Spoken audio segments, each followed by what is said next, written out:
You didn't wake up one day and suddenly decide to perform, to over deliver, to be everything for everyone. That story actually started long before you. It started with survival, when strength was the only way we knew to be safe, when asking for help looked like or made you feel or made you look helpless, sorry, not hopeless. um, when asking for help looked like a weakness. When being soft wasn't an option, that's when the story started.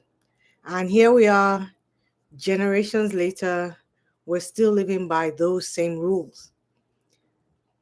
It's really essentially the same thing. We're just wearing new clothes, you know, because now it looks like you're achieving a lot, you've accomplished a lot. It looks like leadership. It looks like endless doing and doing and doing. The strong black woman trap did not begin with you, but it's been passed down like family jewelry, polished, celebrated, even admired, because it looks like you're accomplishing a lot. And we've mistaken that performance for pride. And because of that, pretending has become our protection. Control, performance feel like safety. But here's what most of us don't realize. And one of the reasons why I'm sharing this is that we're not pretending because we're fake. We're not pretending because we are not authentic, our authentic selves. We've embraced pretense, or we're pretending because we're scared, we're afraid. We're afraid to be seen for who we really are, because somewhere deep down is the notion, the concept, the belief that being a woman isn't enough. That if people saw the truth of being who we are as women is not enough. That if people saw the truth, saw how we were feeling, saw how tired we were, or see how tired we are, if people see that we're uncertain, we're not sure about things, that we cry, that we worry, that we're sad, if people see our humanity, they would love us less. They would think less of us. So we just keep performing worthiness until we become the reliable one, the one who's so wise, who knows everything about everything, who has an answer, who can help everybody, the one who always has it together, the strong one. And even though it gets us that applause that makes us feel safe and makes us feel worthy and valued and respected and all those things, what it really does is it costs us our authenticity. We're no longer who we were created to be. We're no longer our true selves. Some of us have performed for so long that we don't even know who we are. Ask me how I know.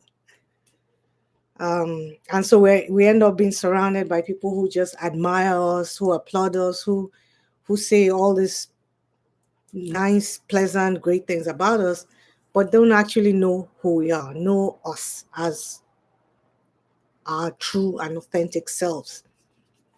Think about it. How many times have you smiled through something that hurt you, that disappointed you, sat through something that you didn't care to sit through?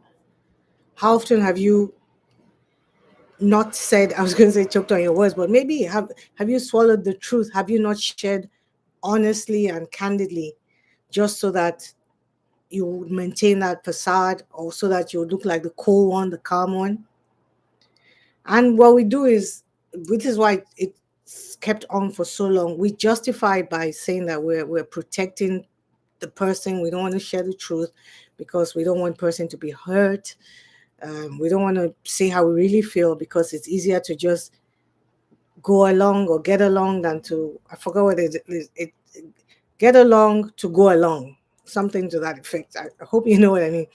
But really, what we're doing is we're protecting that illusion, that covering, that mask We want it to stay in place, because if we fear deep down that if we drop that mask, if we let it slip, if people actually get to see us, how we feel, what we're thinking, if we share who we are and how we feel about it, we might lose the love, we might lose the applause, we might lose the respect, we might lose the worthiness that was never even there to begin with, that it wasn't real. And of course, I get it. I'm not condemning or judging anyone. Everything that I do is from a place of love and a judgment-free zone. But even when you don't judge, you still have to hold people accountable, and I feel I still owe you the truth and would shine the light on what is happening, so that you also, when you know better, what they say, you do better. And so I get it. When you spend your life being valued for the things that you did or for what you're doing, you almost forget that love isn't supposed to be earned, value is not supposed to be earned, worthiness is already yours. You're just operating with the false belief that it's supposed to be received. I mean, that it's supposed to be earned, it's supposed to be worked for, when in actuality you're supposed to receive it. And receiving is one of the big is one of the big things with high achieving women. We find it very hard to receive because we're so busy giving, giving, giving. And the truth is, to receive, you have to not be given. You have to pause and just be and open up, and allow it to come to you, to flow into your life. God already loves you as you are, not when you're fixing, changing. I remember years ago, um, somebody had, and this is not about religion in and of itself, I just want to make a point. Somebody I invited to church, I kept repeatedly inviting her, and when she said to me, "You know what? I'll let you know when I ask, like, what's happening, just come, She said, "I'll let you know when I'm ready, because I have to get ready." I'm like, "You don't have to get ready. The point is to come just as you are." So they're getting ready to be worthy, getting ready to be respected. That's what we're doing. By pretending we're wearing those masks, we're in actually getting ready, because we don't feel that we're ready, and you are. So God already loves you as you are, not when you fix things, not when you get ready to be loved or to be respected or to be valued or deemed worthy. You are just as you are. You are all those things just as you are. Right now, watching me, drinking coffee, doing whatever you're doing, you're worthy. Because think of, if his love had to be earned, respectfully, none of us would get anything. We wouldn't get a penny, a dime, nothing. So why are we still working as though what's already ours has to be earned, has to be labored for? Worthiness is yours already. You are worthy just as you are. Believe it, embody it, because it's true.